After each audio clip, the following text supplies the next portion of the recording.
What's up today, guys? As usual, my post-race roundup. It was a wet year, as you can tell. My race didn't go as well as I'd hoped. It was very wet. The course was actually shortened a bit, which was for the best or the worst, depending on who you are, depending on how you wanted to play the game. Day didn't start off super good.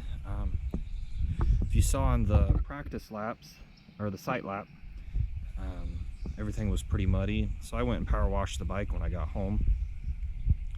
I then drove back in the rain, and when I got there, I had to go to the bathroom, so I thought, well, I'll go fire up the bike and I'll ride uptown to use a porta potty. Except the bike wouldn't start. So I kicked it over, just tried to make sure it had fuel, and then I thought I'll go push it down the road in second gear and bump start it, and it kind of pop, and that was about all I got. But what I kept constantly hearing was a snap, and I thought, oh, I'm leaking, my electricity's leaking out, it's grounding out above the spark plug. So I pulled the cap, had dielectric grease in it, not a lot, cleaned it out with a paper towel, bike fired right up like it normally does, the first kick kind of deal, which is great. I like the bike. I've spent a lot of time dealing with that carburetor to get it to where it is. So I was loaned a waterproof jacket from my uncle, slipped some paper towels in it, it got moisture in it. So before the race started, I went ahead and handed off those wet paper towels to my wife. And then I raced the race, and I got about halfway through, and then it died. So I cleaned the spark plug area, tried to get all the mud out, fired it back up, rode a bit, and as you will see, I did that several times throughout the first lap. I was about 30 minutes in on that first lap, and I thought, I don't want to give up because all these people are watching. So I started a second lap. I made it partway through, and took me a while to get through there because I had to stop and clean the spark plug again. The boot, I should say. At this point, I had gotten mud into the boot and shoved it back on, so I was using my shirt to try to clean out the cap, and it wasn't working very well. And I got to a point where I was on a road, and I thought, well, it'd be easy to pick this up. There's 8 minutes left of the race. There's no way I'm going to make it back through all the trees and then back around to the end. So I decided I would just wait it out. So I cleaned the spark plug again, waited out, waited for everything to kind of dry off the best it could, and then I rode it back. Not going through the timing score, but kind of learned some lessons along the way, learned some stuff I need to bring, because I didn't have any dielectric grease to shove back up in there. One of my uncle's buddies said, just hose everything down with WD-40, which is a great idea. I hadn't thought of that. So I'll probably throw some WD-40 in there. I didn't bring any spare spark plugs.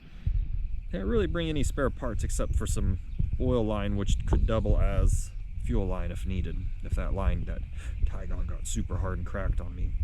Not something I'd want to change, but something I had. And from the way I take it, a lot of people didn't race because it was a wet year. But I managed to get a lap in, which I'm glad I did. The sight lap was pretty fun. Well, it was a little nerve-wracking. There's a lot of stuff, as you see on my channel, that I don't quite get to do. It was just different. I also had some issues with my brake. You'll probably hear me talk about that in the sight lap if you haven't heard that. It's I put a different cable on it because it seemed like it was stretched out, and I just adjusted it out to where it kind of was previously, because it was acting like it was still worn out, which I thought, well, it's the brake pads. But then I went and did that sight lap, and the first hill I came down, I grabbed it, and I thought, ooh, this is a lot tighter than it was. And for some reason, there's something going on with the brakes. So I'll have to get that checked. I'll have to check that out myself. And then that was about really the only issues. The spark and then the brakes were kind of giving me some issues. The sight lap, it acted like it was dying at one point, so I flipped it to reserve, and I ran the whole race on the sight lap on reserve, which I knew I had a full tank. I ran the race on, so I'm not sure what was going on there.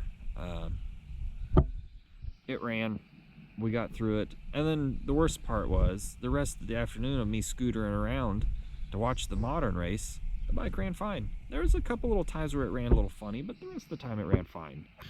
So I'm gonna give it a bath here later, probably later this week or next week, and then we'll kind of go from there. I know I'm going to need a different spark plug cap, which means I'll probably have to change the coil, which means I'm going to have to go through the whole thing of finding a coil for it.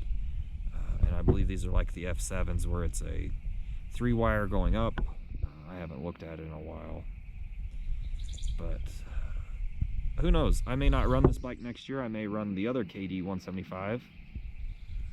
I did get a lot of compliments on how it looked, but yeah, who knows what I'll run next year. I haven't decided yet. I got a whole nother year to do that. So, as always, thanks for watching. Stay tuned for more.